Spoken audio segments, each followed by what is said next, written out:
And developing tonight, a major decision handed down from the U.S. Supreme Court today. The justices ruled a landmark civil rights law protects gay, lesbian, and transgender workers from discrimination in employment. News 8's David Williams has more.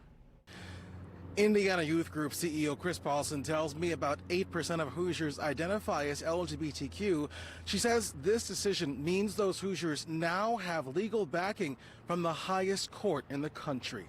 The U.S. Supreme Court's decision Monday was swift, 6-3 in favor. This is great news. It's now illegal nationwide to fire employees on the basis of sexual orientation. 5 years ago, the Supreme Court made same-sex marriage legal.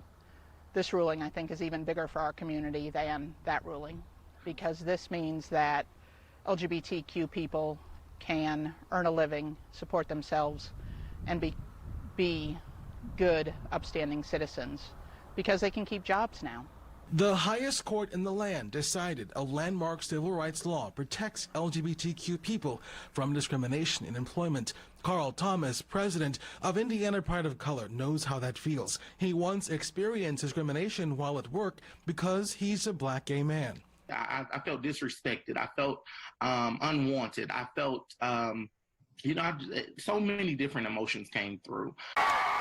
Thomas says today's decision means hope and that voices are being heard. And we're going to continue to be in the front lines, and we're going to continue to make noise, and we're going to continue to say, hey, we want to be heard and we want to be treated equally.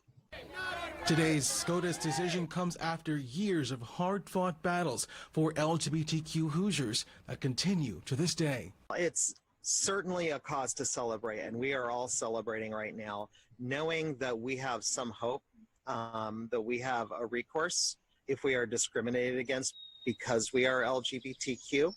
It is, of course, not the end of the fight. Paulson tells me there is still much work to be done, particularly in public accommodations. She says Hoosiers can still be denied a meal at a restaurant, for example, in a city that does not have protection laws on their books. In downtown Indianapolis, I'm David Williams, Wish TV, wishtv.com, and follow us on Facebook. David.